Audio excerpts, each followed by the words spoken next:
Хаюшки, немного о GTA 6. Что мы ждем от игры и ее первого трейлера? Совсем скоро, в начале декабря, Rockstar представит новую Grand Theft Auto, или же Grand Theft Auto 6, хотя название может быть другим, и миллионы людей по всему миру ждут первого трейлера игры. Скриншот анонса GTA 6 в рамке выставили на аукцион. Кто-то уже купил необычный товар. Но есть еще. Геймер пообещал выпить мочу, если на этой неделе случится анонс по GTA 6. Пришлось сдержать слово. GTA 6 еще даже не вышла, но уже установила новый мировой рекорд. Все благодаря фанатам. Место действия — современный Vice City.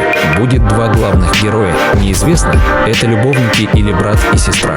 Но между ними можно будет свободно переключаться. У героев будут параметры усталости, голода и тому подобного. Опять же, игрокам RDR 2 это уже знакомо. На этом все. Не забудьте поставить лайк и подписаться на канал. Сайнара.